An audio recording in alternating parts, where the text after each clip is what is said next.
भवतां सर्वेषां स्वागतम्। अर्थात आप सभी छात्रों का संस्कृत भाषा के शिक्षण में स्वागत है। आइए छात्रों, हम अपने संस्कृत विषय के अंतर्गत अपनी पाठ्य पुस्तक से 9वां पाठ श्री रामचरितम का अध्ययन कर रहे थे। हमने अपनी पिछली कक्षा में अपने पाठ का शुरुआत कर दी थी पाठ की, और हम अपने पाठ से संबंधित व्याख्यान 1 को पढ़ चुके हैं। व्याख्यान 1 में हमने श्री राम के चरित्र के विषय में और राजा दशरथ के विषय में, श्री राम के वनगमन के विषय में जाना था कि किस प्रकार वो वन गए और श्री राम कितने भाई थे, उनकी कितनी माताएं थी, है ना, राजा दशरथ की कितनी पत्नियां थी और उनके कितने पुत्र थे। सबका अध्ययन किया। कौशल्या के राम, कैकेयी के भरत और सुमित्रा के लक्ष्मण और शत्रुघ्न पुत्र हुए, है ना। राजा दशरथ के 4 पुत्र थे, 3 रानियां थी, और श्री राम ने स्वयंवर में, सीता स्वयंवर में शिव के धनुष को भंग किया, तोड़ा और स्वयंवर को जीतकर सीता से विवाह किया। तो ये बातें हमने पढ़ी थी। और फिर वापस जब वो अयोध्या आए तो उनको 14 वर्षों का वनवास मिल गया और वो सीता और लक्ष्मण के साथ वन को चले। यहाँ हमने व्याख्यान 1 अपना समाप्त किया था। आज हम व्याख्यान 2 शुरू करेंगे और अपने पाठ को समाप्त करेंगे। व्याख्यान 2 से संबंधित कुछ कठिन शब्दार्थ और कुछ महत्वपूर्ण बातें जो आज हम अपने पाठ से पढ़ेंगे, उन बातों को जानेंगे। ठीक है, आइए देखिए शब्द पर मैंने कुछ शब्दार्थ लिखे हैं जो हमारे पाठ को पढ़ने में सुविधा प्रदान करेंगे, जिनके अध्ययन से हम आसानी से अपने पाठ का अर्थ ग्रहण कर सकते हैं। देखिए, शुभ्दः, शुभ्दः का अर्थ है परेशान, प्रत्यावर्तितुम का अर्थ है लौटाने के लिए, स्वपादुके अपनी दोनों खड़ाऊ, ठीक है, संस्थापे प्रतिष्ठित करके, खड़ाऊ लकड़ी की बनी हुई होती है, ठीक है। आगे देखिए, अन्वेषण करो, खोज की, सेतु बंधनम, बांध का निर्माण, अहन मारा, समुद्र हरत उद्धार किया, प्रजानुरंजक, प्रजानुरंजक प्रजा को खुश करने वाला, प्रजा को खुश करने वाला क्या कहलाता है? प्रजानुरंजक, ठीक है। आगे समझिए कठिन शब्दार्थों के अर्थ। अब हम जान लेते हैं कि हम अपने व्याख्यान 2 के अंतर्गत कौन कौन सी बातों को जानेंगे, आज पढ़ेंगे। देखिए,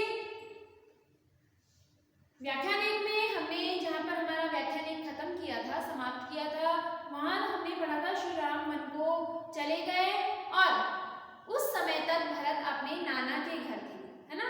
अब आज हम पढ़ेंगे भरत वापस आ जाते हैं और भरत का राम के लिए वनगमन, भरत राम को लेने वन में जाते हैं।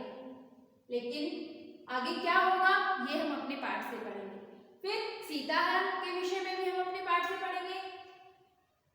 तीसरा जो तथ्य है, मुख्य बात है, वो ये है रावण सहित अन्य राक्षसों का वध कौन करते हैं, ये भी पढ़ेंगे। और चौथा जो बिंदु है वो है राम का राज्याभिषेक एवं राम राज्य की स्थापना। ये सभी बातें हम आज अपने व्याख्यान 2 में पढ़ेंगे। आइए बच्चों, व्याख्यान 2 प्रारंभ करते हैं। 9वां पाठ श्री रामचरितम, श्री राम के चरित्र से संबंधित। आइए, मातामहगृहात् प्रत्यागतः भरत श्रीरामस्य वनगमनेन अतीव क्षुब्धः जातः। मातामहगृहात् अर्थात माता के घर से या नाना के घर से वापस आकर भरत श्री राम के वन में जाने से बहुत ही परेशान होते हैं या बहुत ही परेशान हुए। वनवासात् तम प्रत्यावर्तितुम सह चित्रकूट वने रामेण सह मिलत। वन में वास करते हुए वे चित्रकूट वन में राम से मिले, अर्थात गए भरत भगवान राम को या श्री राम को वापस अयोध्या लाने के लिए। तो वो कहाँ पर मिले उनसे? चित्रकूट वन में। परंतु श्री रामः पितुः सत्यमेव पालित्वा वनात् न प्रत्यागच्छत्। परंतु श्री राम पितु की सत्यता या सत्य वचनों का पालन करते हुए वन से वापस नहीं आए, पिता की आज्ञा का पालन करते करते हुए वन से वापस नहीं आए। श्री राम भरताय स्वस्य पादके अयच्छत्। श्री राम ने भरत के लिए अपने पैरों की दोनों खड़ाऊ दी। भरतः तत पादुकाद्वयं सिंहासने संस्थाप्य श्रीरामस्य सेवक इव राज्यम् आशात्। फिर भरत दोनों पादुकाओं, दोनों जो खड़ाऊ है, उनको सिंहासन पर स्थापित करके श्री राम के सेवक के रूप में ही राज्य का जो प्रसार है या राज्य की देखरेख करने लगे। सीता लक्ष्मणाभ्याम सह श्री रामः बहुषु वनेषु भ्रमित्वा पंचवटी वने न्यवसत्। सीता, लक्ष्मण और श्री राम सीता और लक्ष्मण के साथ बहुत से वनों में घूमे और फिर पंचवटी वन में रहने लगे। या उन्होंने, इस वाक्य का हम अर्थ इस प्रकार ले सकते हैं कि राम सीता और लक्ष्मण के साथ बहुत से वनों में घूमकर पंचवटी पर क्या करने लगे? निवास करने लगे, रहने लगे। आगे देखिए, परंतु एकदा लंकायाः राज्ञा रावणः तस्मात् वनात् छलेन सीता मरत्। परंतु एक दिन लंका का राजा रावण उसी वन में छल से सीता को हर ले गया, या उसी वन में उसने सीता का हरण किया, या उसी वन से उसने सीता का हरण किया। आप अर्थ इन प्रकार से कर सकते हैं। ताम विना श्री राम व्याकुलो अभवत्। उनके बिना या उनके वियोग में श्री राम व्याकुल हुए, व्याकुल हो गए। सह किष्किंधायाः वानरराजेन सुग्रीवेण सह मित्रताम् अकरोत्। वह या उन्होंने किष्किंधा के वानरराज सुग्रीव के साथ मित्रता की। सीता के हरण के बाद ही तो सुग्रीव से मित्रता होती है। तो देखो, हमने पढ़ा ना, भरत राम को लेने के लिए वन गए लेकिन राम नहीं आए, तो उन्होंने क्या किया? राम के पैरों की दोनों खड़ाऊ को लेकर सिंहासन पर स्थापित किया और राम के सेवक के रूप में राज्य का जो भार है वो संभाला। फिर क्या होता है? लंका का जो राजा है रावण, वो सीता को वन से हर ले जाता है। उसके बाद जो वानर राज है किष्किंधा के सुग्रीव, उनसे राम की मित्रता होती है। आगे देखिए, तस्य मंत्री महावीरो हनुमान लंका गत्वा सीताया अन्वेषणम् अकरोत्। उनके मंत्री महावीर हनुमान ने लंका जाकर सीता की खोज की। आगे देखिए, श्री राम लक्ष्मणेन वानर सेनया च सह समुद्रे सेतु बंधनम कृत्वा लंकाम् अगच्छत्। श्री राम, लक्ष्मण और वानर सेना के साथ समुद्र पर सेतु बंधन पुल बांध का निर्माण करके लंका गए। किस किस के साथ गए थे? श्री राम, लक्ष्मण और वानर सेना, सबके साथ उन्होंने पहले बांध का निर्माण किया और फिर लंका गए। तत्र सह कुंभकर्ण मेघनादादिभिः सकलैः बान्धवैः सह दुष्टं रावणम् अहं सीता च समुद्धरत्। वहां उन्होंने कुंभकर्ण, मेघनाद आदि सहित रावण के सकल बंधु बांधवों का वध करके, या उन्होंने रावण के सभी बंधु बांधवों को मारा और उनका उद्धार किया और सीता को ले आए। सीता का उद्धार किया, ऐसा भी कह सकते हैं। ये भी कह सकते हैं कि सीता को उनके बंधन से मुक्त किया। समुद्धारत का अर्थ होता है उद्धार किया, उद्धार करना। ततः सीता लक्ष्मणाभ्याम सह पुष्पक विमानेन अयोध्याम प्रत्यागच्छत्। फिर सीता और लक्ष्मण के साथ पुष्पक विमान से अयोध्या वापस लौट आए।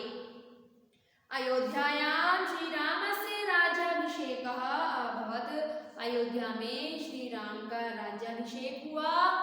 रामः अतीव प्रजानुरंजकः आसीत्। राम बहुत ही, या राम प्रजा को खुश करने वाले थे, प्रजा का अच्छी प्रकार से पालन करने वाले थे।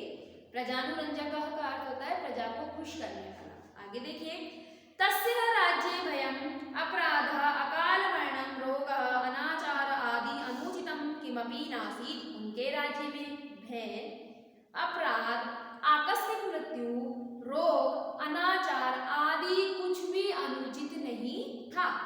सर्वः प्रजाजनाः सुखे सदाचरेण च वसन्ति। सभी प्रजा के लोग, सभी प्रजाजन सुख से और सदाचरण का पालन करते हुए वहां रहते थे।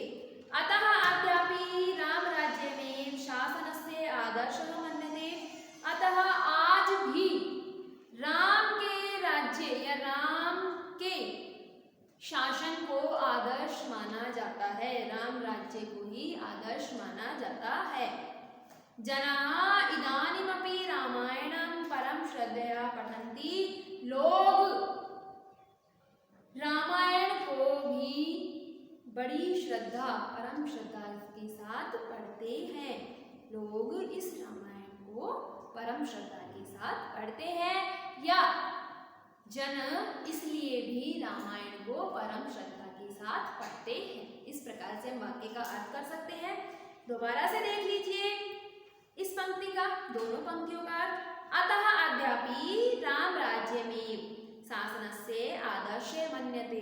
अतः आज भी राम के राज्य को ही आदर्श शासन माना जाता है। जनाः इदानीमपि रामायणं परम श्रद्धया पठन्ति। लोग इसलिए भी रामायण को परम श्रद्धा के साथ पढ़ते हैं। तो बच्चों, इसी पंक्ति अर्थात वाक्य के साथ हमारा व्याख्यान 2 समाप्त होता है और हमारा जो नवा पाठ है श्री रामचरितम वो भी समाप्त होता है। अब देखिए, हमने जो शामपट पर ये बातें अंकित की थी, मुख्य बिंदु अंकित किए थे, उन सभी को हमने पढ़ा ना।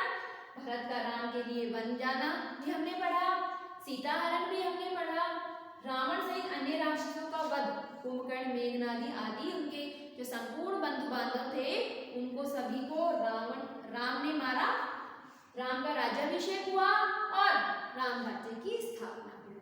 तो ये सभी हमने पढ़ा अपनी पुस्तक से।